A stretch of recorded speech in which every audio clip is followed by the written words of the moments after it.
Welcome to This Week in Metropolis. The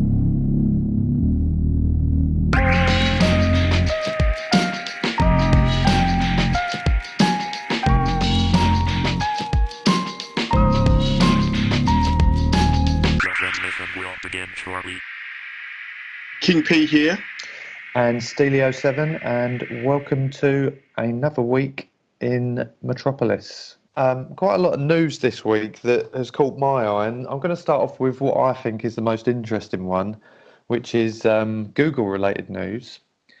Apparently, Google will now be able to tell you how crowded your bus or your train or your tube is likely to be.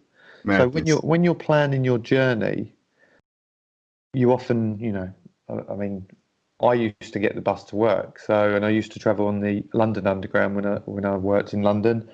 And you have the signs that tell you, certainly for the tube, but for buses and things like that, you just wait until one turns up.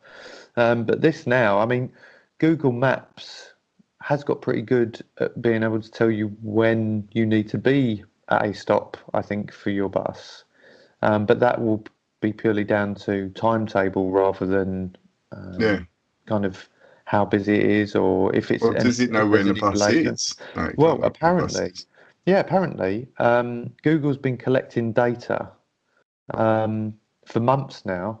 I haven't used public transport for ages, so it's not been asking me. Yeah. And it has been doing it worldwide, so it's not kind of just in America or just in Asia or anything like that. Yeah. But it's basically been asking users, it's been prompting them to know that there's basically four options. One is many empty seats, one is few empty seats, standing room only, or cramped standing room only. So it's been collecting this over, over a period of time, and now it believes it, based on the times that it's collecting that information, that it now has an accurate understanding of what it should be like at, I guess, peak times. You can imagine that it would be, I don't know, if there are lots of people that use Android, let's say, and they're all on a bus at once, and it will have a rough understanding of, right, okay, loads of people are on a bus, but how would it know whether you're standing or sitting? That's the puzzling thing. How does it know that much? Well, I guess in peak time, so when everyone's commuting in the morning, based on the information that it's collecting, as long as the people who are sending the right information. So if I'm on a bus and it's standing room only, and we're all cramped up in the tube or whatever on a bus, and I select that option. I see. I guess it's taking that information, so it's making an assumption, I guess, and based on each day per week. And I don't know if, Sam has been doing this for months, so I just think it's quite people clever, have been submitting that information. Yeah. So you'll get it as a prompt. On your mobile device or whatever, asking you which one of them four options it currently is when you're on that bus. We've talked about it before with it knowing the journey that it kind of collects that data of your journey to work, but just by driving. So usually of a morning, I will see on my phone, it'll say traffic alerts or whatever. It's, traffic's quite heavy this morning. Yeah. So I guess it's doing a similar sort of thing, recording that data, although it's asking for the information from the passenger on the transport. But I thought that was just fascinating stuff. That's really clever. Relating to where it actually is, I'm sure I read something. Just to further that, it says the new features available and starting today. This was the article was on today. So it's gone live today in 200 cities around the globe. 1/4 of cities are in the US. So I don't know. Probably London, I would imagine, would have been a big shout. But it's interesting, though. Sorry, I was going to say it's interesting, though.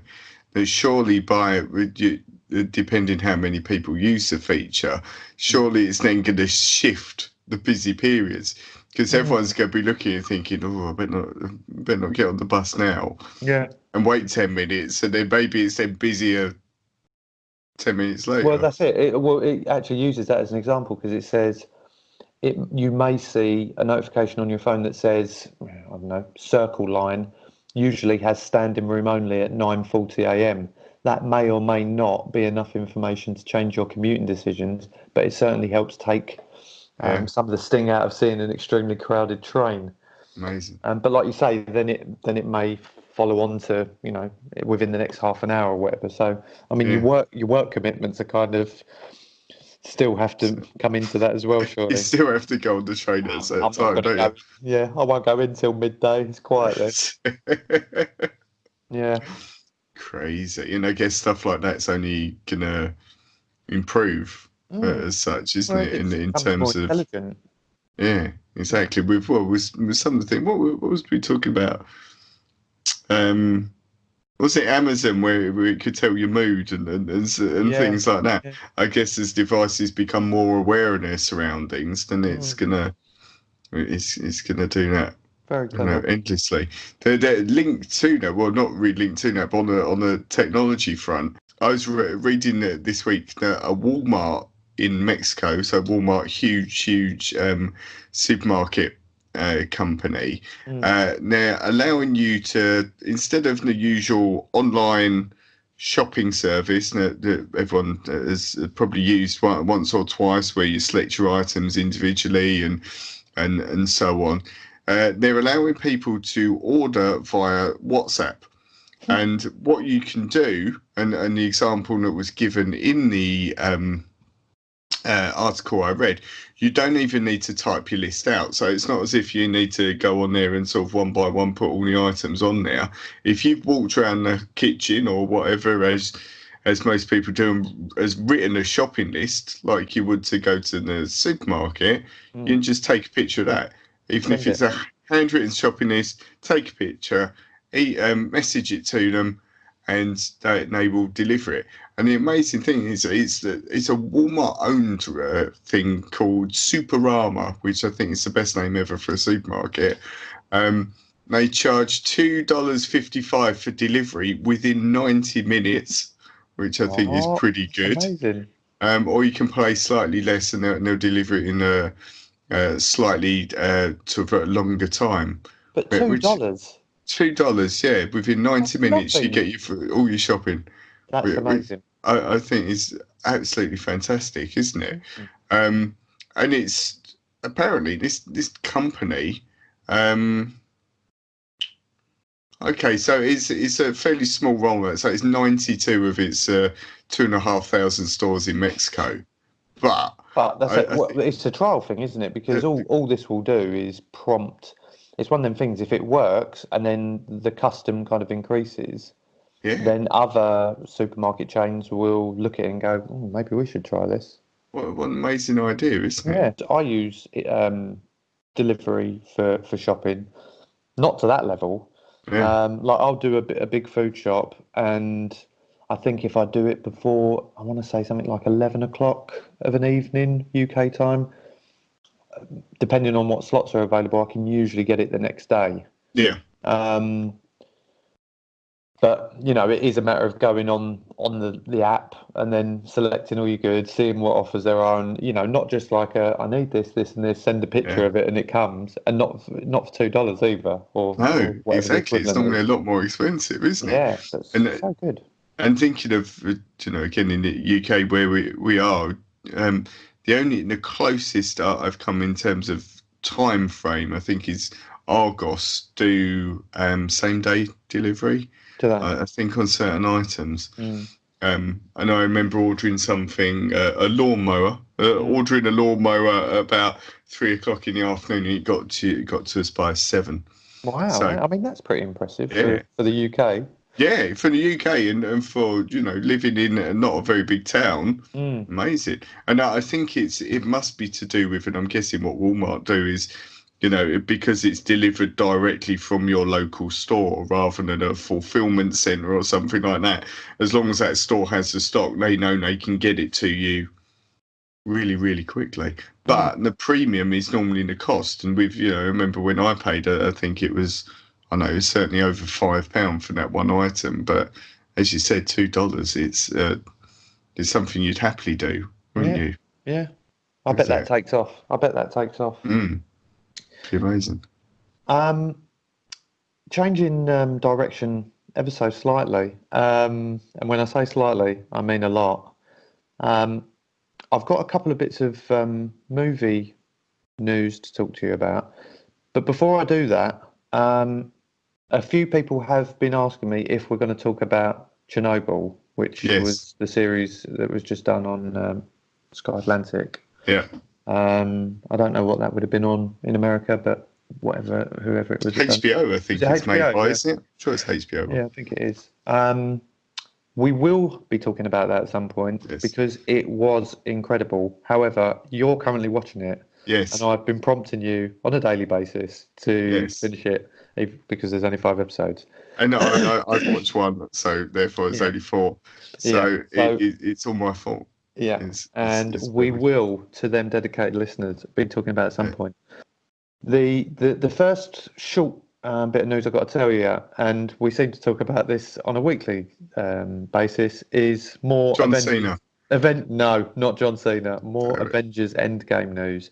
I think this is linked to the DVD and Blu-ray being released.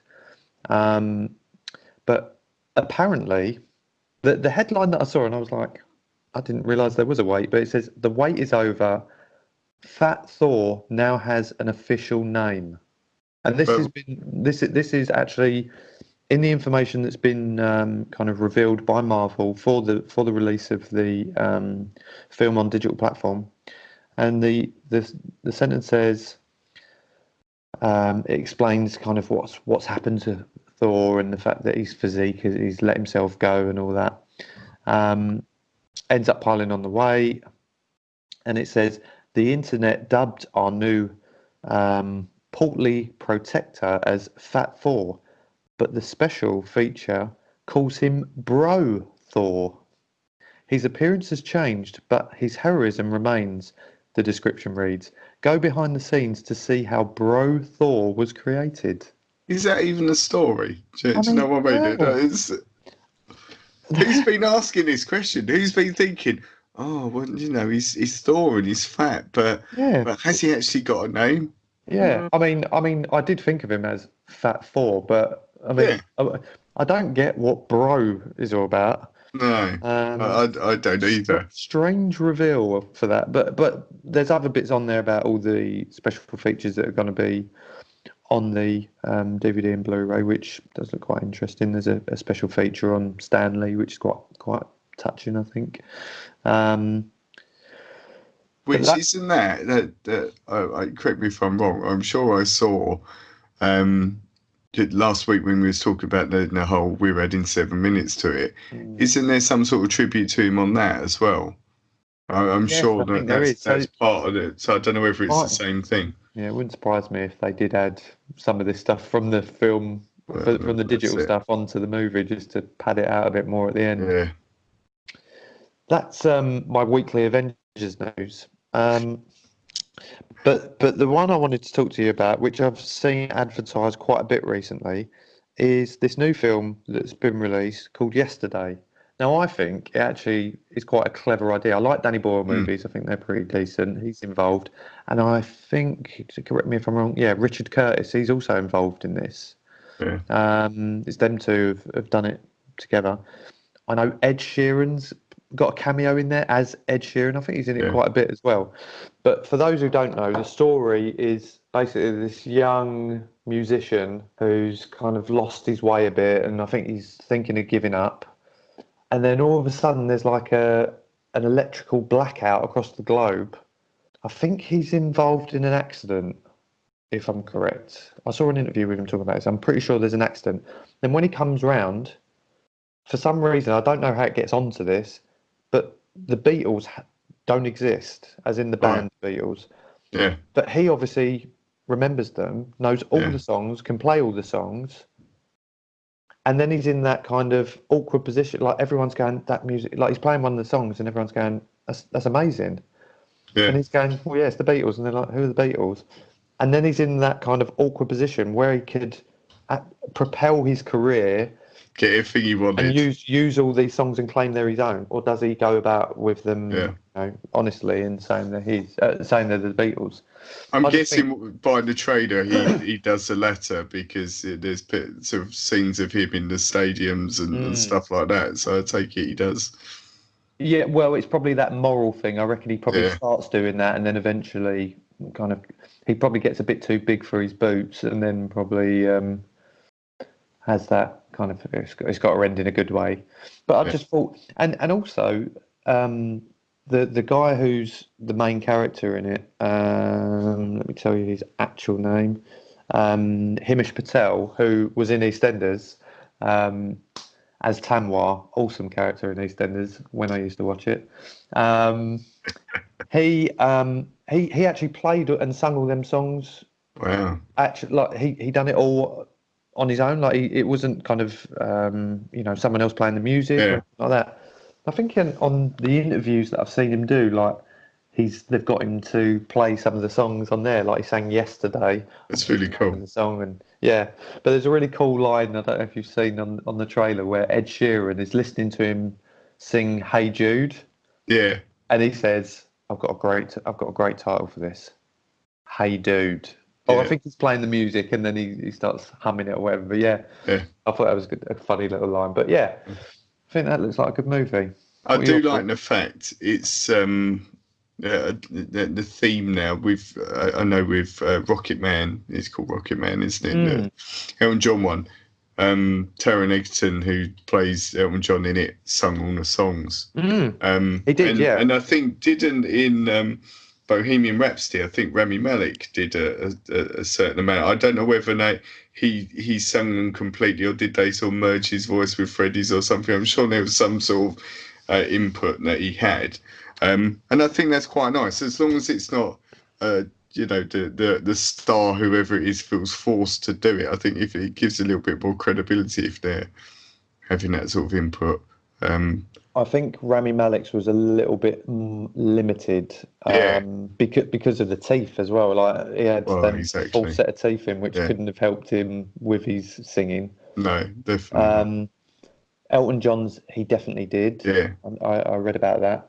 And in this one, Speaking of that Elton John movie, just very, very quickly, I spoke to someone yesterday actually who saw that, and they were saying how dark that film was. Really?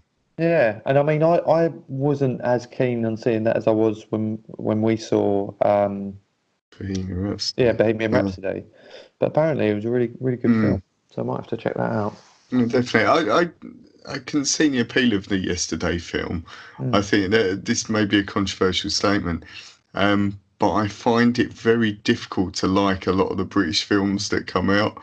So I don't know why. I don't know whether it's because I've been groomed to American cinema or not.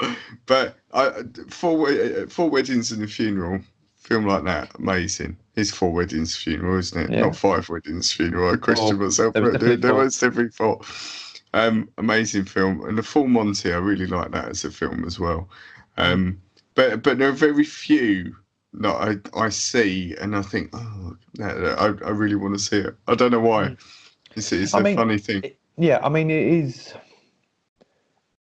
probably in the genre of it, a rom-com, I think is what it's been listed as. But,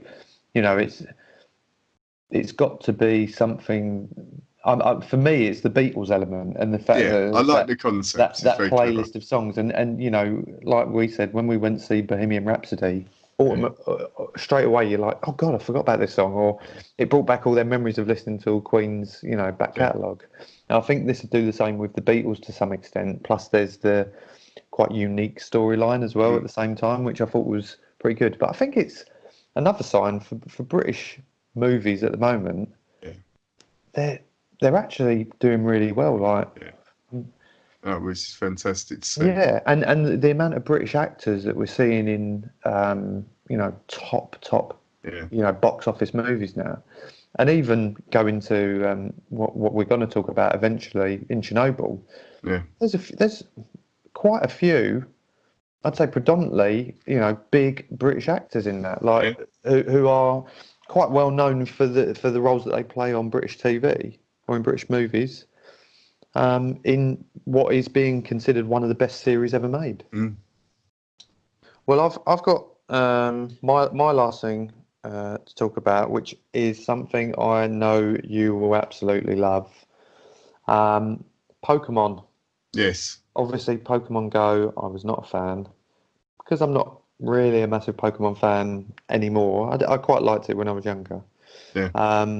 But Pokemon have now revealed some of the details on the next game for mobile devices, which is going to be called Pokemon Masters. And the headline is that it will bring real-time Pokemon battles to mobile this summer. Interesting. Now, when I think of Pokemon, I remember the old Game Boy games as well, which you went round, you collected Pokemon, and then you fought them against other characters. Yeah. The game's going to be released on iPhone and Android, which is great. But it takes place in a new region called Paseo, which is described as an artificial island. And the whole point of this one is, so you're not collecting Pokemon. Instead, you're forming teams with other trainers. Right. And the idea was to create a gameplay experience where you could befriend not only Pokemon, but trainers. And essentially, in forming these teams, you'll be paired. And so it says each one is paired with a single Pokemon. These are called sync pairs. When it comes to battle, instead of traditional turn-based combat, your teams will fight other squads in 3 versus 3 battles in real time. Like a beat 'em up, basically, but with Pokemon, I guess. Yeah. Wow. But yeah, it's supposed to be coming out this summer. So, but there's some other. I think there's some other Pokemon games being revealed. Maybe this is for Game Boy, but Pokemon Sword and Shield, they're coming out to Switch in November. Yeah, and that's the new one, isn't it? Which I think that one is set in it's a new island, but it's meant to be sort of based on England, I think. Really? That one, yeah.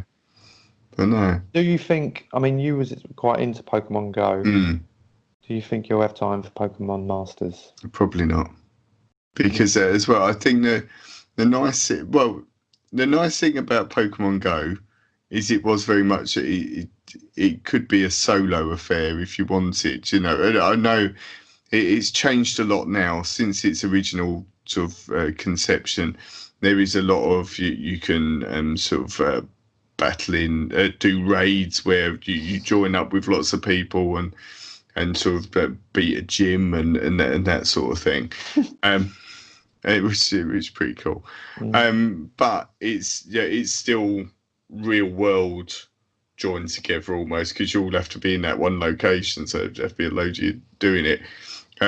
But if you wanted to, you could just go around and collect the Pokemon as and when you chose, which I think for an adult is a lot better to do rather than actively as a grown man going around collecting Pokemon publicly, if you know what I mean. Whereas I think maybe I don't know. It gets out on why would it? Maybe I'm thinking it would be any different from playing Fortnite online with people you don't know. You know, I guess it's just your avatar, isn't it? And if you're on there fighting with, you know, someone across the other side of the world, what's the difference, really, isn't it?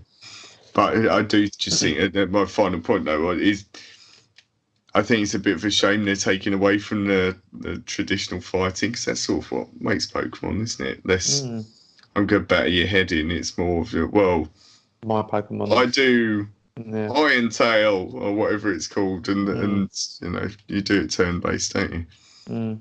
Just for all the listeners out there, if you are playing Pokemon Go still, make sure you're concentrating if you're walking by roads. As I remember taking a picture of you playing Pokemon whilst crossing a road, and sending it to your better half. Yeah. But, you know, for safety, keep your eyes on the road. That's all I got. So my final game related, which links very nicely. We've spoken before about the other sort of tech companies wanting to get in on the games industry.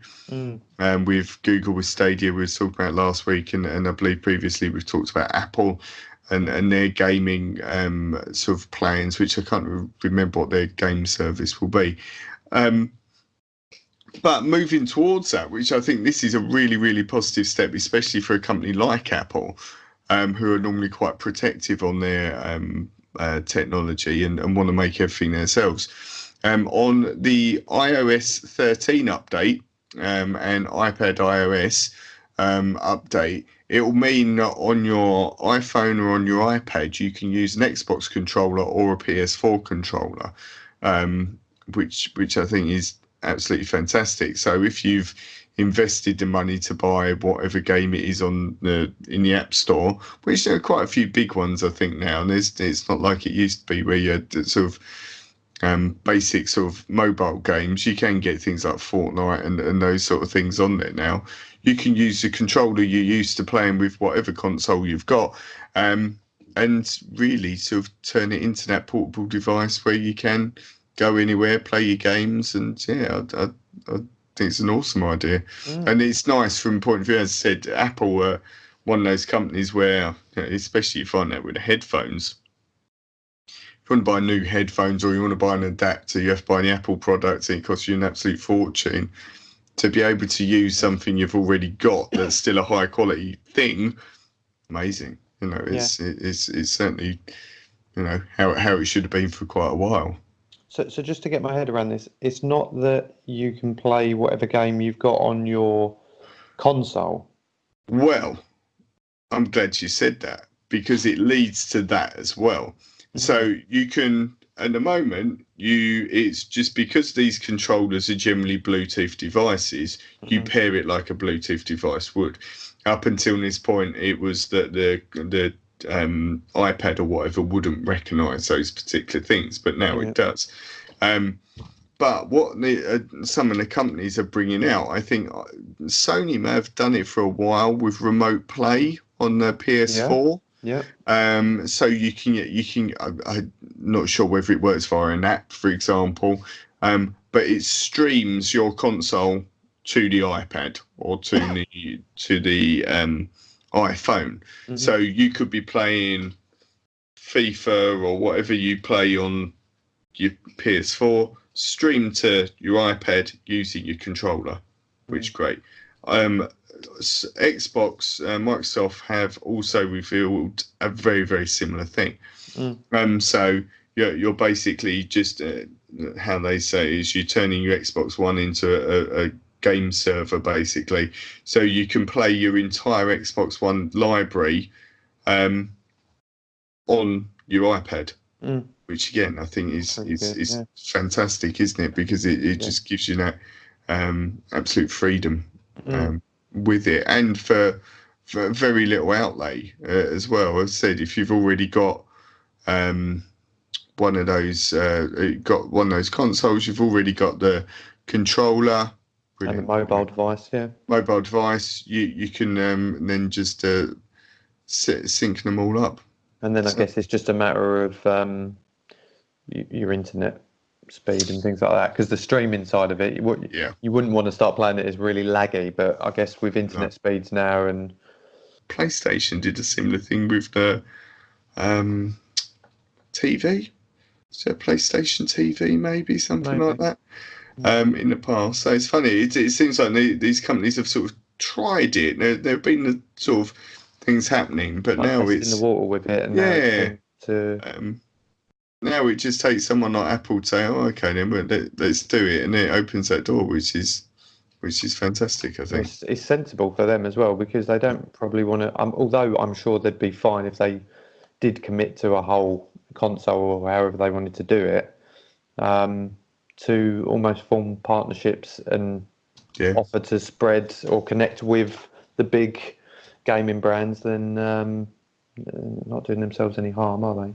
No, the thing for me, I think, is I love the idea, but the thing for me, particularly with a phone, is there are certain games I still can't imagine playing on a phone. Yeah. Even if you can get them on the phone. It needs to be on a tablet. Exactly. You've got probably screen size is the main thing. I know a lot of phones have a fairly decent sized screen, but I don't know. Are you really going to get the most out of that particular title, whatever it may be, with a small screen? I agree. Yeah. I agree. I think certain games, if you look at the Switch, although the screen's pretty decent size for a handheld, I used to have a PSP back in the day. Yeah, and that was really, thinking back now, and that's probably a little bit smaller than your phone now, isn't it? Yeah, definitely. Yeah, screen size. Yeah, definitely. They were great consoles, though. Yeah, really, really good. But I remember trying to play I think it was Pro Evolution Soccer on that. Yeah. And playing that sort of game compared to, say, we've played Mario Kart on the Switch. Yeah. And that works for me because of the type of game that it is. If you want to play an intricate game, if you were playing Call of Duty or something like that, for me it wouldn't work. Yeah. It just wouldn't work. Oh, indeed. Anyway, well, I think that's the end of this week's show. Thank you for listening as always, and be sure to follow us on Twitter and Instagram this week in Metropolis to be updated when we do upload the podcasts. And as always, it's available on all the podcast platforms. You can see most of those via Anchor, but certainly Apple Podcasts, Spotify, etc. You can find us there. So thank you again for listening, and goodbye. Bye for now.